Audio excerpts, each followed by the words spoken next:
नमस्कार, मी वैभव. आपण बघत आहात प्रबंधभूमी मार्च न्यूज.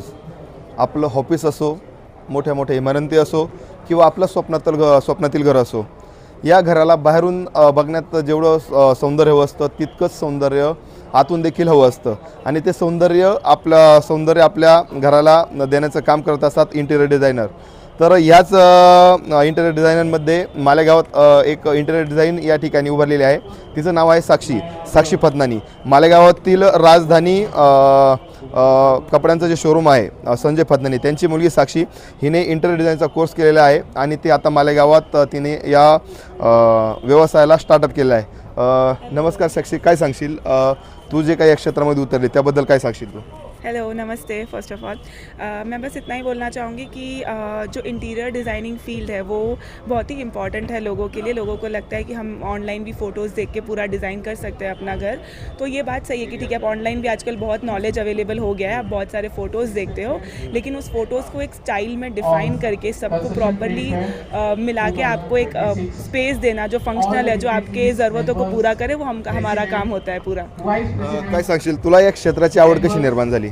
मेरे को बचपन से क्रिएटिव चीज़ों में बहुत शौक था. तो मतलब मैं हमेशा से ड्राइंग में, कलर्स में, क्रिएटिविटी में, लाइक जो स्पेस सेविंग फर्नीचर होता है वो सब मैं पहले से ही देखते आ रही थी. तो जैसे ही मुझे करियर चॉइस करने का मौका मिला तो मैंने सोचा कि मैं इंटीरियर में ट्राई करूँ. और जब मैं पढ़ने गई तो मुझे डेफिनेटली उसमें पूरा इंटरेस्ट आया और बहुत ही नए नए टेक्नोलॉजीज़ के बारे में जब पता चलता है, मटीरियल्स के बारे में पता चलता है, तो मेरा बहुत ही ज़्यादा इंटरेस्ट डेवलप हुआ उसमें. शिक्षण घेताना कुठल्या अडचणी आल्या तुला? जब पहले हम स्टार्टिंग में जब मैं पढ़ाई करने गई तो मुझे ऐसा लगा कि बस ड्राइंग है, सिर्फ कलर्स के बारे में होगा, लेकिन इंटीरियर बहुत ज़्यादा डीप में हर चीज़ के बारे में हमें सिखाता है. जैसे कौन से हिंजेस यूज़ करने चाहिए, कौन सी टाइल्स यूज़ करनी चाहिए, कौन सा मटेरियल क्या आपको बेनिफिट्स देता है, क्या आपको डिसएडवांटेजेस देता है, वो सब पढ़ना पड़ा हमें. तो वो जब मैंने सीखा तो मुझे और उसमें समझ में आई चीज़ें और उसको कैसे यूज़ करना है वो समझ में आया. तो इससे इंटरेस्ट भी बढ़ा और शौक भी बढ़ा और करने का चाहत भी बढ़ी. तू मुलगी आहेस, मुलगी म्हणून काही वेगळ्या काही अडचणी आल्या या क्षेत्रामध्ये? वो तो लाइक आइसली मेरे को ये चीज़ अभी तक भी होती है. जब तक आई थिंक आपका नाम वो लेवल पे नहीं पहुंच जाता तब तक आई थिंक ये चीज़ सबको ही फेस करनी पड़ती है कि आपको कहीं पे भी जाओ. पहले तो बहुत लोग मुझे मैडम बुलाते ही नहीं है, आधे लोग आज भी मुझे सर ही बुलाते हैं, पता नहीं क्यों. तो उनको मतलब ऐसा है कि मुझे ऐसा लगता है कि आज तक एक्सेप्टिंग नहीं आया है, आज तक लोगों में इतना एक्सेप्टिंग आया नहीं कि लड़की एक डिज़ाइन करियर या कुछ अपना करियर बना सकती है. तो which hopefully I will help and other girls who are working towards it, वो हेल्प करेंगे ये सब चेंज करने में. तो ये हो जाएगा चेंज धीरे धीरे, बिकॉज अभी सब लोग अपना, सब लड़कियां, सब पेरेंट्स अपने बच्चों को काम करा रहे हैं, सिखा रहे हैं. मेरे पापा ने मुझे बहुत सपोर्ट किया है, मेरी मॉम ने बहुत सपोर्ट किया है.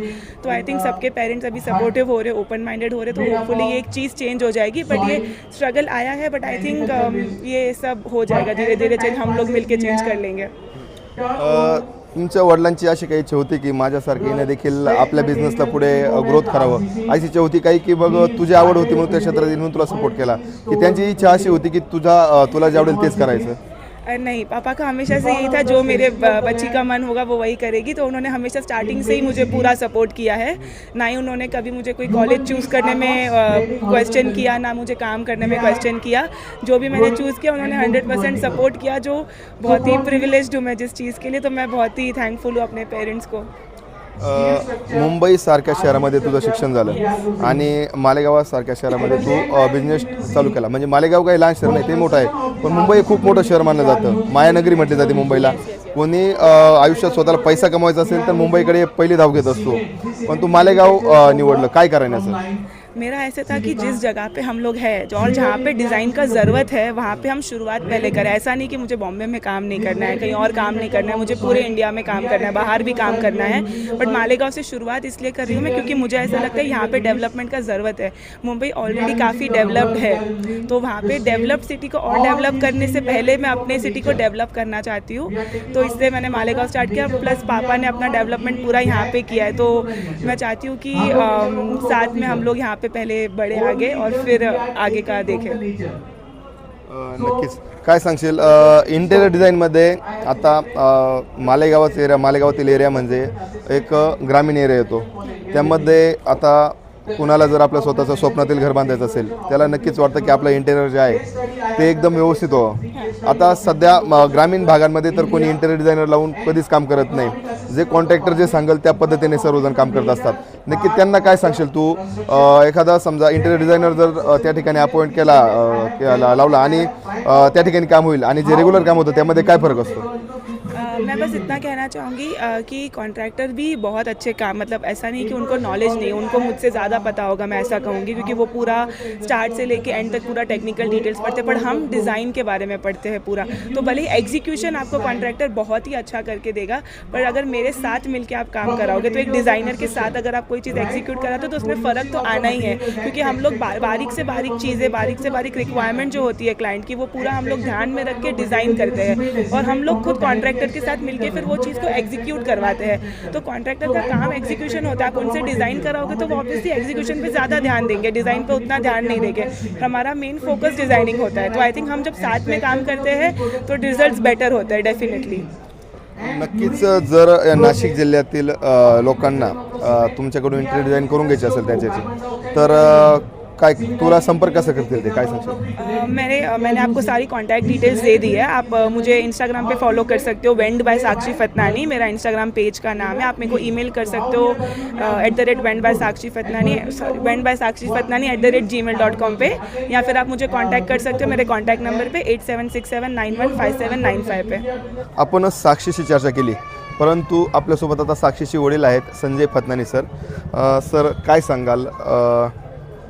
लोक आपल्या पाल्यांना मोठ्या शहरांमध्ये करिअरसाठी फोर्स करत असतात आणि तुमच्या मुलीला तुम्ही मालेगावमध्ये म्हणजे मालेगाव छोटं शहर असं नाही, परंतु मुंबईसारख्या शहरामध्ये करिअर न करता मालेगावमध्ये तिला करिअर करण्यासाठी तुम्ही प्रोत्साहन करत आहात. काय वाटतं आपल्याला, काय सांगाल याबद्दल? बघा, आता ही सिंगापूरला डिग्री मिळून 3 वर्ष मुंबईला होती, चांगलं तिथं काम चालू होतं. मालेगावात तिला आणण्यामागचं माझं कारण आहे की सामाजिक क्षेत्रात काम करत असताना आपल्याला ब्रेन ड्रेन हा विषय प्रामुख्याने जाणवत आहे. यंग जनरेशनला त्यांच्या टॅलेंटच्या हिशोबाने इथं काम भेटत नाही, त्यांचा मोबदला भेटत नाही, तसं रिस्पॉन्स भेटत नाही, तसं कल्चर नाही आहे किंवा तो वातावरण इथं नाही आहे, हे आपण प्रामुख्याने जाणवत आहोत. आणि त्यामुळे यंग जनरेशन इथं राहायला तयार नाही आहे.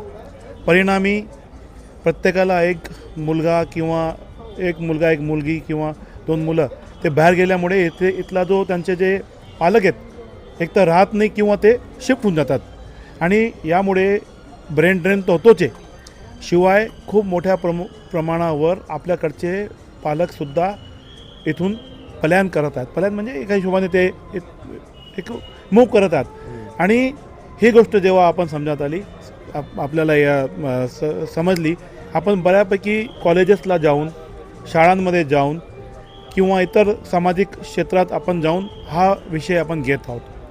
येणाऱ्या काळात आपण चांगल्या मोठ्या युनिव्हर्सिटीज आपण इथं आणण्याचा प्रयत्न करत आहोत. शिवाय जे मोठ्या शाळा आहेत, नाशिकच्या फार्मसी असेल, विजडम असेल किंवा केम्ब्रिज असेल, या आपण कोलॅबोरेशनने मालेगावात आणण्याचा प्रयत्न करत आहोत. आणि ब्रेन ड्रेनचा विषय आपण लोकांसमोर मांडण्याचा प्रयत्न करतो. पण जर मी स्वतः ब्रेन ड्रेनसाठी युवांना प्रोत्साहित करतो की तुम्ही शिकून परत मालेगावला या आणि तुमची जी काही सेवा असेल, तुमचं टॅलेंट आहे, तुम्ही मालेगावकरांना तुम्ही त्यांच्यावर तुम्ही यूज करा. पण माझीच मुलगी जर मालेगावात, एवढी टॅलेंटेड मुलगी मालेगावात न राहता जर मी ती बाहेर करत असेल तर कुठेतरी मला खटकतं. म्हणून स्वतः मी पहिले एक्झाम्पल सेट करतो आणि मग लोकांकडे जेव्हा जातो तर मला असं वाटतं की कुठेतरी इम्प्रेशन पडेल, कुठेतरी त्याचा प्रभाव पडेल. आणि मी लोकांना सांगण्यात इच्छितो की नवीन फील्ड आहे, इथं त्याची प्रचिती एवढी नाही आहे इंटिरियर डिझायनर, तरी पण मी ती डेअरिंग करत आहे. मला माहिती आहे याच्या मालेगावात जेवढी कमवणार त्याच्यापेक्षा 10 पटीने ती मुंबईला किंवा इतर ठिकाणी कमवणार, तरी मी ती डेअरिंग करत आहे. आणि याच्या माध्यमाने मला माझा उद्देश एक उदाहरण सेट करण्याचं आहे. म्हणूनच मी तिला आज मालेगावात लॉन्च करत आहे. कुठल्याही कामाची सुरुवात करताना, कुठल्याही जनजागृती करताना स्वतःपासून सुरुवात करायची, हे खूप मोठं एक्झाम्पल आहे आपल्यासमोर. सर नक्कीच काय सांगाल या आपल्या स्थानिक लेवलचे जे पालक आहेत त्यांच्यासाठी काय तुम्ही संदेश द्याल स्थानिक पालकांसाठी? बघा, शिक्षण हा गरजेचा आहे. शिक्षणाशिवाय आपल्याला पर्याय नाही. तुम्ही मुलांना शिकवा, त्यांना पाहिजे तेव्हा शिकू द्यावा, त्यांच्या इच्छेनुसार, त्यांच्या आवडीनुसार. पण जेवढं शक्य असेल, आपण इतके मोठं झालो आहो, या आपण मालेगावच्या पावन धरतीवर आपण इथे शिकलेलो आहोत आणि इथेच आपण मोठे झालेलो आहोत. तर माझी एक इच्छा आहे की आपण जे काही शिकलो आहोत ते आपण मालेगावकरांना ऋण फेडलं पाहिजे. शिवाय आत्ता आमचा प्रयत्न असं आहे, हे जे शिक्षणासाठी नाशिक पुण्याला जातात तशा शिक्षण युनिव्हर्सिटीज, त्याच्या संस्था आपण मालेगावात कसं काय आणता येईल, तोही प्रयत्न आपला चालू आहे. आपण आता माननीय आमचे आमदार दादाजी भुसे साहेबांनी आता काष्टीमध्ये 4-5 युनिव्हर्सिटीज आणलेल्या आहेत. तो एक चांगलं त्यांनी पाऊल उचललेलं आहे.